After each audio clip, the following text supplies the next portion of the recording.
Buenos días, mis amados hermanos.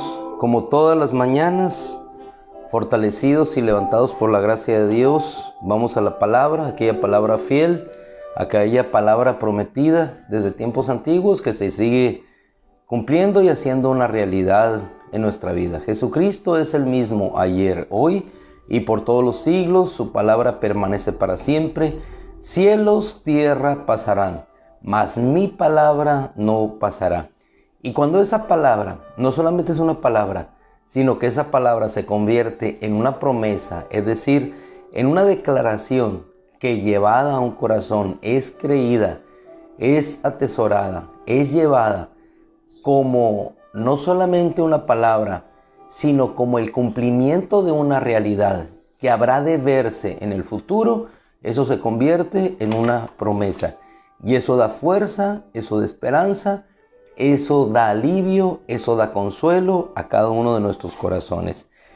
Vamos a ir a una cita que se encuentra en Hebreos capítulo 10, versículo 23. Estamos hablando de las promesas de Dios, es decir, cómo caminamos nosotros no solamente en la bendición de Dios, sino en sus promesas, es decir, en la declaración de nuestro Dios, en aquellas palabras que habrán de convertirse en una realidad en su momento. Confortar.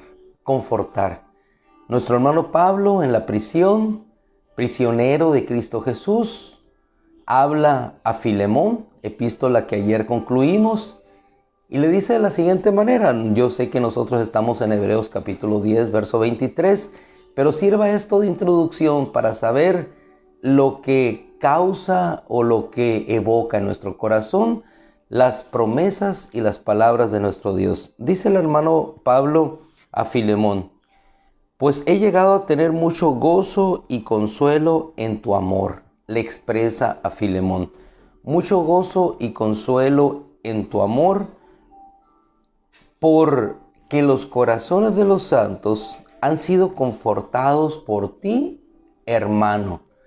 Y el día de ayer que concluíamos esta epístola, esta palabra vino a mi corazón: el confortar. ¿Qué es confortar? La palabra confortar es dar energía, fuerza, ánimo a una persona que se ha cansado o se ha debilitado mucho. Las promesas de nuestro Dios es lo que hacen en nuestro estado de ánimo, es lo que provocan en nuestra ánimo, en nuestra alma. Provocan un confort, es decir, dar una fuerza, una energía cuando en ocasiones nos sentimos cansados o nos sentimos debilitados. Y no solamente la palabra confortar significa dar consuelo, ánimo a una persona para que resista las dificultades. No solamente a alguien que está cansado, a alguien que está debilitado, sino que la palabra de Dios, las promesas de Dios nos confortan, nos dan fuerza para resistir en las dificultades.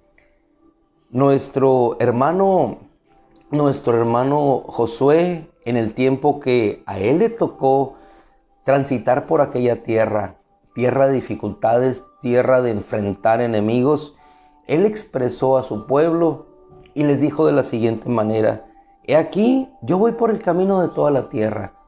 He aquí, yo, en pocas palabras, voy a morir. Apóstol Pablo le dice: yo ya soy anciano. Y unos y otros son confortados por las palabras que llegaron a su corazón de parte de Dios. Algunas de esas palabras no solamente eran palabras, eran promesas, es decir, un hecho que habría de tener un cumplimiento y una realidad.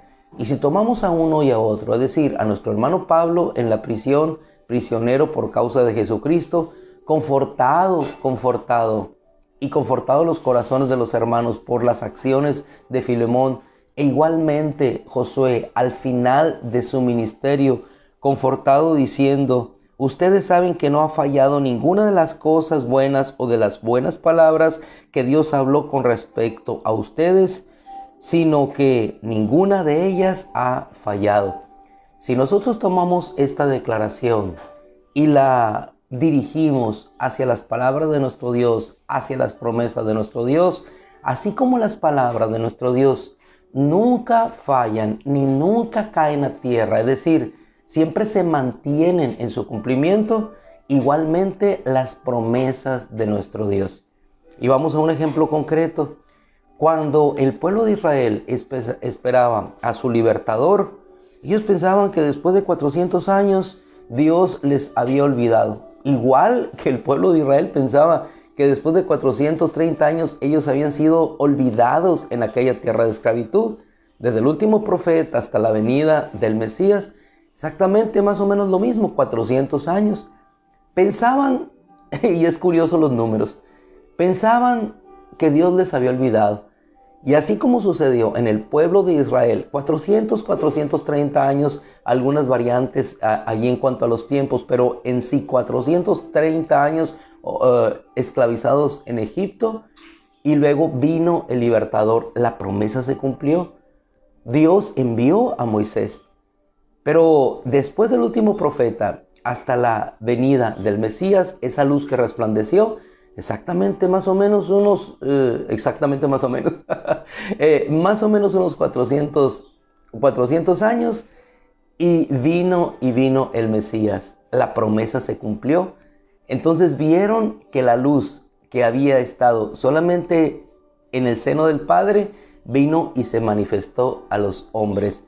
Aquella promesa de que el Cristo vendría, de que tomaría forma de siervo, de que iría en sacrificio, Isaías 53, a una cruz, que moriría por nosotros, el Cordero de Dios que estaba puesto para ser sacrificado por nosotros desde antes de todos los tiempos, vino y se manifestó. Esa promesa dio confort, dio esperanza, dio consuelo, ayudó al que estaba débil a continuar hacia adelante. Así son las promesas de nuestro Dios. Y tú y yo no solamente caminamos en la bendición de Dios, como vasos de honra escogidos por Dios para salvación, para estar en la gloria eterna con Él, sentados con Jesucristo. No solamente así, sino caminamos cada uno en nuestro corazón con esas bellas, hermosas promesas de nuestro Dios. Un ejemplo concreto lo tenemos en Simeón. Él había recibido que por boca del Espíritu Santo, de que no partiría sino hasta que sus ojos vieran al Salvador. Y efectivamente así sucedió. Un momento en el templo, vino el Salvador, y entonces él pudo decir: ahora, Señor, puedo partir en paz, porque mis ojos han contemplado la salvación de Israel. Lo mismo que contempló el pueblo de Israel cuando aquellos milagros, portentos y maravillas se realizaron para obtener su liberación. Lo mismo pudo observar el pueblo de Israel después de los 400 años, cuando llegó el Mesías, y ellos pudieron ser libres verdaderamente de la esclavitud que los ataba por la eternidad en la muerte.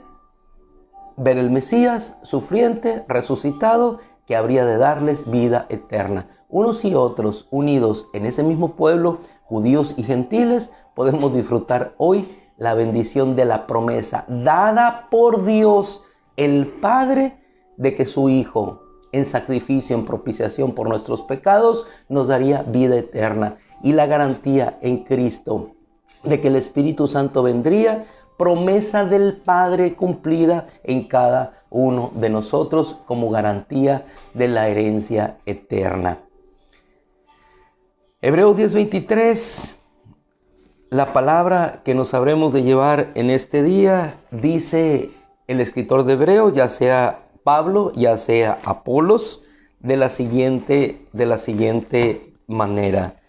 10:23 de la epístola a los Hebreos: haciéndonos firmemente de la confesión de nuestra esperanza. Es decir, la palabra depositada en nuestro corazón, que se ha convertido en una promesa, y en la esperanza, en la fuerza, el motor que nos impulsa cada día a permanecer en la fe. Sin fluctuar, dice la Escritura, haciéndonos firmemente de la confesión de nuestra esperanza, sin fluctuar, no avanzando hoy, deteniéndonos mañana, deteniéndonos hoy y avanzando mañana, sin fluctuar, es decir, firmes, constantes. ¿Por qué? Y nos da la razón la Escritura. Porque fiel, dice, es el que te prometió. Yo lo personalizo.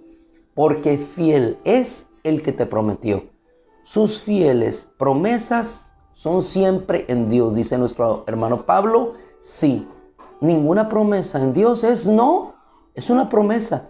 Lo que Él prometió, lo cumplirá. Finalizo con una historia hermosa que en mis tiempos mozos, al inicio de mi conversión a nuestro Señor, leí en uno de tantos libros o historias narradas.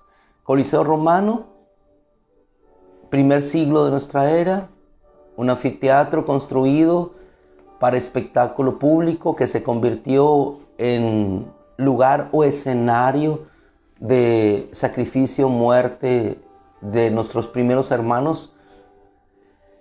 En una ocasión dice una anécdota que toda una familia fue llevada al sacrificio por el hecho de creer en Cristo y fueron orillados a renunciar a Cristo. Sin embargo, el papá orillado a que renunciara, dice que uno de sus hijos, cubierto hasta el cuello por la tierra, obligado el padre casi a renunciar y casi a punto de hacerlo, el hijo le dice: papá, no renuncies a Cristo, porque si morimos esta noche, cenamos con el Señor. Esas palabras de ese hijo a ese padre fueron la fuerza que les permitió morir para el mundo y vivir para Dios. La fuerza de las palabras hechas promesas. Ese niño creyó: papá, lo que tú nos has dicho, lo que nuestra madre nos ha contado, esta noche cenamos con el Señor. Así es que, hermanos, cada una de las bellas, fieles promesas de nuestro Dios, Él llevó nuestras enfermedades y nuestras dolencias, Él prometió que estaría con nosotros hasta el fin del mundo, son el consuelo, lo que nos ayuda a darnos fuerza, energía y resistir en las dificultades, así como Pablo resistió en la prisión. Que el Señor les bendiga, buenos días, nos bendecimos unos a otros en esta paz, en esta gracia de Dios, aguardando siempre la bienaventuranza de la venida de nuestro Señor y Salvador Jesucristo. Padre, te damos gracias, te bendecimos, te damos gracias por tu amor a nuestra vida y te rogamos, Señor, que tu gracia infinita siga extendiéndose en amor sobre nuestras vidas. Gracias, Padre, por tus fieles y maravillosas promesas dadas a nosotros. Amén. Mis amadísimos hermanos, nos despedimos, nos bendecimos unos a otros y le damos la gracia a nuestro Dios. Gloria a Dios. Nos vemos mañana con todo el favor del Señor. El Señor les bendiga, nos bendecimos. Tenemos un tiempecito corto, segundos, pero nos bendecimos unos a otros. Gracias en el nombre de Cristo.